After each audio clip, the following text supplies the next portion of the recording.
Hello everyone, welcome to Odisha e classes. आशा करुँचे आपण मैंने भलरे अछंती।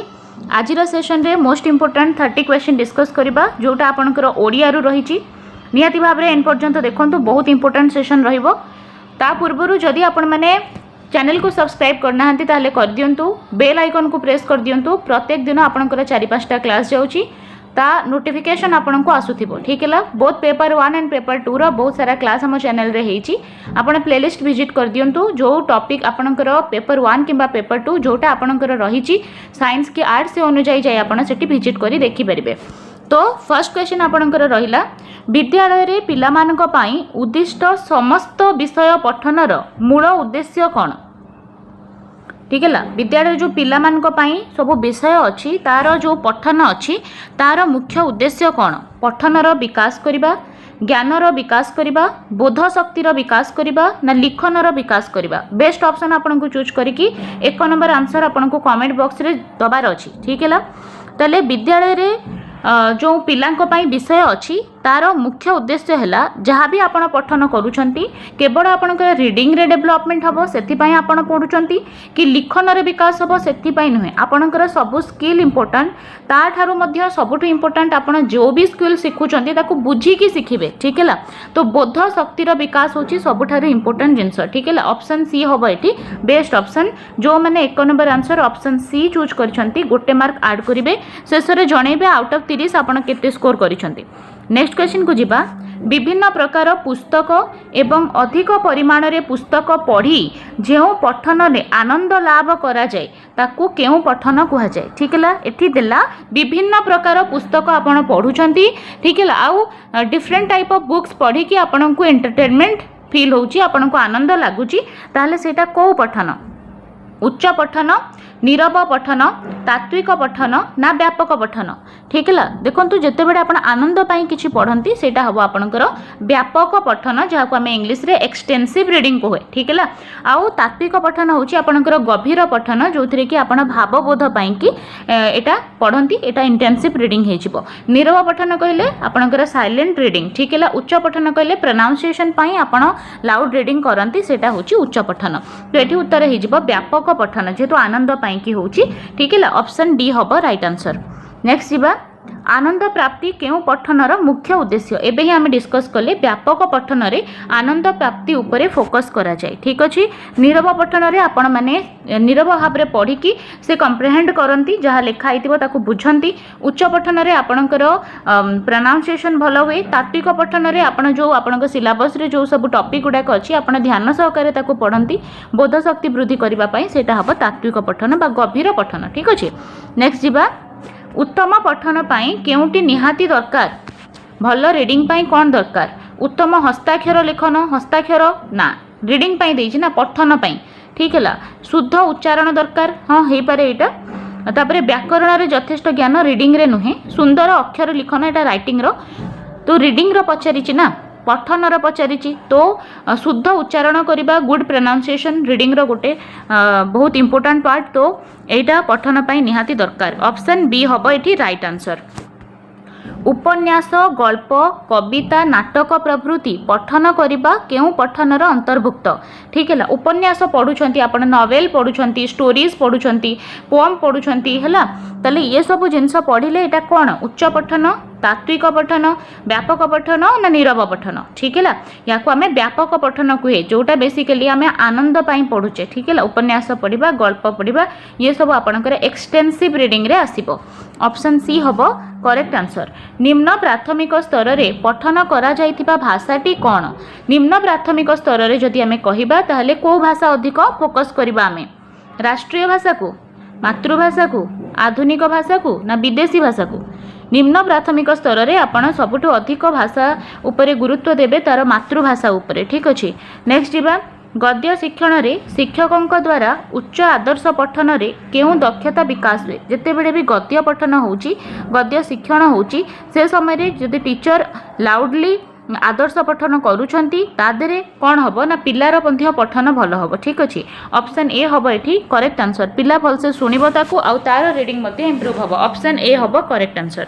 प वर्ग वर्ण उच्चारण करने केउ अंगटी मुख्यतः दायी? प प वर्ग रे आपणकर प फ ब भ म जो आसूची ठीक है प वर्ग जो अच्छी तार उच्चारण पाई आपण को कौ अंगटी दायी ओष्ठ दायी ठीक है ऑप्शन सी हम ये करेक्ट आंसर। नेक्स्ट जीवा केउ प्रणाली रे वर्णमालार अक्षर गुड़िक क्रमानुसार पढ़ाई शिक्षा दि जाए ठीक है वर्णमालार अक्षर गुड़िक क्रमानुसार आपण पढ़ुंट कौ प्रणाली रे शब्द क्रमिक पद्धति छवि पद्धति वर्णानुक्रमिक पद्धति वाक्य पठन पद्धति एटी कौन देला वर्णमालार अक्षर गुड़ी को पढ़ुंट आपण क्रमानुसार तो शब्द हम ना अक्षर सहित रिलेटेड छवि हेनी कि वाक्य हेनी ठीक है तो अक्षर गुड़िकर आम क्रमानुसार पढ़िले वर्णमाला ताकू आम कहवा वर्णानुक्रमिक पद्धति ऑप्शन सी। नेक्स्ट देखिबा केउ पठन पद्धति रे अक्षर बदल रे शब्द पठन उपरे गुरुत्व दिया जाए ठीक है अक्षर नुहे बरंग आम क्या फोकस दौचे शब्द उपरे दौचे फोकस ठीक है ताकू आम कौन कहवा वर्णानुक्रमिक पद्धति कहवा कि जो थी आम अक्षर उपर गुरुत्व दबा सेटा हम वर्णानुक्रमिक पद्धति छवि पद्धति आम पिक्चर्स उपर इंपोर्टेंस दौ वाक्य सेंटेंस उपर दौ ठीक है जेहेतु ये शब्द पठन उपर देछि तो शब्द क्रमिक पद्धति ऑप्शन डी हो करेक्ट आंसर ठीक अच्छे ऑप्शन डी। व्यापक पठनर विकास पाई शिक्षा निम्नलिखित केउ कार्यटी करिवे ताले शिक्षक कौन करिवे शिक्षक कौन करिवे व्यापक पठन पाई ठीक अच्छे पिला को छपा अक्षर पढ़ा देबे पिलार बही को बारंबार पढ़ा देबे बही बारंबार पढ़ी की लेखिबा को कहिबे ना पिलार रुचि उपरे गुरुत्व देकी विभिन्न बही किंबा लेखा पढ़ा को परामर्श देबे आमे समस्ते जानिचे व्यापक पठनर अर्थ होची एक्सटेंसिव रीडिंग करिबा आनंद पाई पिला को एते मोटिवेट करिबा तार रीडिंग पाई ताको इंटरेस्ट करैबा इंटरेस्टेड करैबा जहा फल रे से कोन करिबो निजर जोथिरे आग्रह अछि रुचि अछि किबा जे कोनोसी पढ़ा बा बही लेखा हेछि जहा ताको इच्छा लागुचे से ताको पढ़ी परिबो ऑप्शन डी हबो करेक्ट आंसर। वर्णानुक्रमिक पद्धति काहाकू कुहा जाए वाक्यरू अक्षर चिन्हिब शब्दरू अक्षर चिन्हिब वर्णरू से वर्ण को बारंबार पढ़ी चिन्हिब छविरू शब्द देखो वर्णानुक्रमिक माने वर्ण वाक्य शब्द किंबा छवि हेनी ऑप्शन सी हम ये राइट आंसर। नीरव पठन बेले पाठक कौन करे नीरव साइलेंटली आपण पढ़ुचंती ताले कौन करिवे उच्चारण न करी मने मने पढ़े ठीक अच्छे देखी देखी पढ़े गुणु गुणु होइकी पढ़े बड़ पार्टी रे पढ़ी परे मने पकाए ठीक है ताले एटी बेस्ट हे जिवो उच्चारण न करी मने मने पढ़ा को नीरव पठन कहती ऑप्शन ए हम करेक्ट आंसर।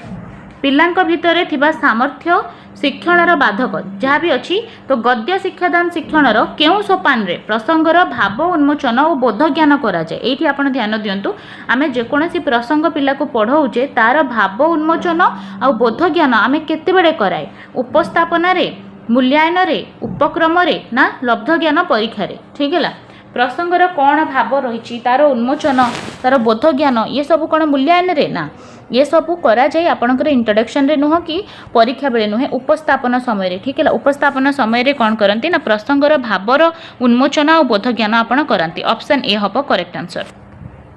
पद्य शिक्षादान मुख्य उद्देश्य कौन ठीक है पद्य जिते बड़े आप पोएम पढ़ाऊँच पोएट्री पढ़ाऊँच से समय मुख्य कौन रहिबो नीरव पठन भाव ग्रहण सौंदर्य चित्रण उच्च पठन ताले आमे सौंदर्यतार विकास पाई पोएम पढ़े ठीक अच्छे ऑप्शन सी हम ये बेस्ट ऑप्शन ठीक है ऑप्शन सी हो करेक्ट आंसर। परवर्ती क्वेश्चन है साहित्यर केउ विभाग रुचिबोध और सौंदर्य चेतना को मार्जित करे ठीक है इंटरेस्ट आपणकर बढ़ाए सौंदर्य बोध उपरे गुरुत्व दिए आपणकर कौन गद्य अतिरिक्त साहित्य नाटक ना पद्य सौंदर्य चेतना जो आपणकर रहुची से सब आपणकर पद्य रे आसीबो ऑप्शन डी हम राइट आंसर। कविताटी को पिला माने भल भावे बुझिबा पाई शिक्षक शिक्षयित्री माने कहा उपरे गुरुत्व देबे ठीक है केमती गोटे कविता को पिला माने भलसे बुझिबे आमे तांको पई कोन करिबा नाटकीयता करिबा नीरव भावे पढ़ा को दबा उत्तम आवृत्ति कराइबा कष्ट शब्द गुड़ी को बुझाइबा देखंतु कवितारे बा पद्यरे कष्ट शब्द को बुझा जाए ना ठीक है जदि एटा आपण करिवे ताले से इंटरेस्ट कमी जिवो ठीक है उत्तम आवृत्ति एठी नीरव पठन आपण करि परिबे ठीक है बुझिबा पाई ऑप्शन जेतु बुझिबा पाई देइछे ना ताले ऑप्शन बी हबो राइट आंसर। गद्य पाठ शिक्षादान शिक्षण रे केउ कार्यटी पद्य शिक्षादान समय रे करा जाए नहीं अच्छा ये कहिबा कथा कि ये चारोटी ऑप्शन भितरु को कार्यटी को आपण गद्य पाठदान रे करूछंती किंतु पद्य शिक्षादान समय रे सेटा आपण करू नाहंती हैला। देखंतु उच्च पठन आपणकर गद्य रे भी करा जाए ता सह पद्य रे मध्य करा जाए। नीरव पठन एटा आपणकर गद्य रे भी करा जाए आ पद्य रे भी करा जाए। आ रहला कोन भावर उन्मोचन आपणकर गद्य रे भी हुए पद्य रे भी हुए ठीक है। किंतु रही गला कोन ना शब्द काठिन्य दूरीकरण बा शब्दानुशीलन एटा आपणकर गद्य रे हुए कठिन शब्दर जो दूरीकरण होची शब्द काठिन्य दूरीकरण किंतु पद्य रे एटा हुए नाही ठीक है। पद्य रे हुए नाही तो ऑप्शन डी हबो करेक्ट आंसर। परवर्ती क्वेश्चन पद्य शिक्षादान रे केउ कार्यटी करागले कवितार भावबोध तथा सौंदर्य उपलब्धि रे बाधा सृष्टि हुए ठीक है। एबे ही हम डिस्कस करथिले जदि पद्य रे आमे शब्द काठिन्य दूरीकरण करेबा ताहाले जो कवितार भावबोध अछि तार जो सौंदर्यता अछि सेटा ते बाधा सृष्टि हबो। ऑप्शन सी हबो एठी करेक्ट आंसर। देखंतु नीरव पठन पद्य रे भी हुए आदर्श आवृत्ति मध्य हुए मूल्यांकन मध्य हुए पद्य रे। साहित्यर केउ विभाग रे पठितांशर विशद व्याख्या करा जाए नाही ठीक है। को साहित्यर को विभाग रे जहाँ आमे पढ़ुचे ताकू विशद भाव रे व्याख्या आमे करूने ठीक है। पद्य गद्य व्याकरण अतिरिक्त साहित्य देखंतु एठी जो आपणकर ऑप्शन डी अछि अतिरिक्त साहित्य जेतेबेले आपण पढ़ंती तार पठितांश को विशद भाव रे आपण व्याख्या करंती नाही। ऑप्शन डी हबो एठी करेक्ट आंसर। बहुत सिंपली हेइ थाई ये सब यार जेते सब वर्ड यूज हेइ थाए वोकैबुलरी बहुत इजी यूज हेइ थाए अतिरिक्त साहित्य रे। अतिरिक्त साहित्य पाठदान बेले शिक्षक केउ कार्यटी करिवार आवश्यकता न थाए ठीक अछि। नीरव पठन उच्च पठन शब्द काठिन्य दूरीकरण लब्ध ज्ञान परिमापक प्रश्नावली देखंतु जेमती पद्य रे आपण शब्द काठिन्य दूरीकरण करंती नाही सही परी अतिरिक्त साहित्य पाठदान बेले मध्य आपण शब्द काठिन्य दूरीकरण करंती नाही ठीक है। जेहेतु आपणकर बहुत सिंपल वोकैबुलरी रो याद रे यूज हुए। ऑप्शन सी हबो करेक्ट आंसर। साहित्यर केउ विभाग शिक्षादान शिक्षण रे प्रत्येक कठिन शब्दर स्पष्टीकरण और शब्दानुशीलन करिथांती ताले कोउथिरे आमे कोन करे ना कठिन शब्दर स्पष्टीकरण ता सहित शब्दानुकरण करूछे आमे गद्य रे करूछे ठीक है। पद्य रे व्याकरण रे अतिरिक्त साहित्य रे आपणकर शब्द काठिन्य दूरीकरण हुए नाही किंतु गद्य रे हुए तेणु ऑप्शन ए हबो एठी करेक्ट आंसर। जो मैंने भी चैनल को सब्सक्राइब करना हंती करि दियंतु ठीक है। बोथ पेपर 1 एंड पेपर 2 पई क्लासेस अवेलेबल अछि कमेंट सेक्शन रे आपण जाई कि देखि परिबे। लिखन काहाकू कहंती अन्यर लेखा को देखि कि लिखि दबा बहिरु पढ़ी कि लेखिबा अन्य माने बुझिला परी भाषा रे गोल करी कि लेखिबा। ऑप्शन डी कहला यथेष्ट समय नहीं कि सुंदर सुंदर लेखिबा। लिखन काहाकू कहंती केवल सुंदर लेखिबा लिखन नुहे कि अन्यर देखा को देखि कि लिखिदबा बहिरु पढ़ी कि लिखिदबा। लिखन होची अन्य माने बुझिला परी जहाँ आपण लेखुचंती अन्य माने पुनी बुझिथिबा दरकार तापरे गोल करी लेखिबा। ऑप्शन सी हबो एठी करेक्ट आंसर। नेक्स्ट जिबा केउ कथाटी लेखारे रहिबा उचित नुहे ठीक है। नुआ विचार नुआ कल्पना तथ्यर अवतारणा लेखारे जटिलता देखंतु जटिलता कहीं आनिबा आपण ठीक है। एटा हबा कथा नुहे जहाँ भी आपण लेखा लेखुचंती केही जणे ताको सिंपली बुझी पारुथिबा दरकार ताहले ही तार जो उद्देश्य अछि सेटा पूर्ण हेई परिबो हैला। लेखारे जटिलता आनिबा एटा भूल हे गला। नुआ विचार थिबा दरकार नुआ कल्पना थिबा दरकार तथ्यर अवतारणा ये सब गोटे कथारे लेखा हेइथिबा दरकार किंतु जटिलता लेखा हबा उचित नुहे। केउ दक्षतार विकास पई शिशु को तार हाथ और आंगुठीर सूक्ष्म मांसपेशीर नियंत्रण पाई तालीम दबा उचित ठीक है। तार हाथर सूक्ष्म मांसपेशीटा ठीक उचित तालीम पाई ताहले से कौन कर पठन आपण भावुं पठन रे तार हाथर सूक्ष्म मांसपेशीर किसी आवश्यकता अच्छी नाही श्रवण रे कानर आवश्यकता अच्छी है तापर कथन रे मध्य नुहे लिखन हो करेक्ट आंसर। जितेबाला आप लिखती से समय आपंकर हाथर आंगुठी सूक्ष्म मांसपेशीर कंट्रोल थिबा जरूरी ठीक है। ऑप्शन सी हबो एठी करेक्ट आंसर।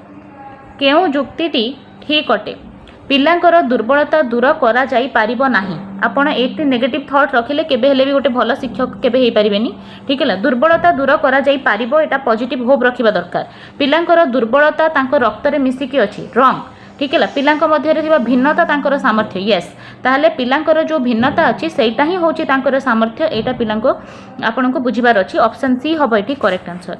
लिखन पई साधारणतः केतोटी पद्धति अनुसरण करा जाय लिखन पई जदि आमे कहिबा ताले बेसिकली लिखन पई तीनोटी पद्धति अछि। ऑप्शन ए हबो एठी करेक्ट आंसर। नेक्स्ट जिबा केउ लिखन पद्धतिटी पिला माने गोटिए वाक्य बा धाड़ी को देखि देखि करी लिखंती श्रुत लिखन प्रश्नोत्तर लिखन दृष्ट लिखन रचना लिखन ताहले श्रुत लेखन रे कौन हुए कहीं जड़े कहे ताकू शुणिकी लिखती ठीक है आ प्रश्नोत्तर लेखन नुहे देखिकी जेहेतु लिखा होची ताकू आमे कहबा दृष्ट लिखन ठीक है ऑप्शन सी हम करेक्ट आंसर। ओडिया लिपि देखिबाकू किपरि रेखाकृति वर्गाकार वर्तुलाकार त्रिभुजाकार आपण माने समस्त देखि परथिबे एठी ओडिया लिपि लिखा आइची तो एटा गोल गोल वर्तुलाकार हैला ऑप्शन सी हबो करेक्ट आंसर। लिखन सिखाइबा पूर्वरु कोन सिखाइबा उचित प्राक लिखन प्राक कथन प्राक पठन प्राक श्रवण एठी लिखन सिखौछंती ना तो प्राक कथन काईकी प्राक पठन कि प्राक श्रवण नुहे लिखन सिखौछंती तो प्राक लिखन आपनको जणाथिबा दरकार गोटे पिला लेखा जानिबा पूर्वरु से एमती गार टाणिबा जानिथिबा दरकार ठीक अछि गोल करिबा जानिथिबा दरकार चंद्राकार अर्धा चंद्राकार एई परि भाबरे यदि से प्राक लिखन करथिबो ताहाले ताको से लेखिबारे सहाय्य हबो ठीक है तो आउट ऑफ 30 आपण केते स्कोर करूछंती निहाती भाबरे जणैबे ठीक है डेली बेसिस रे आपनकर 4-5टा क्लास होउची तेणु चैनल को जदि सब्सक्राइब करनाहांती कर दियंतु धन्यवाद।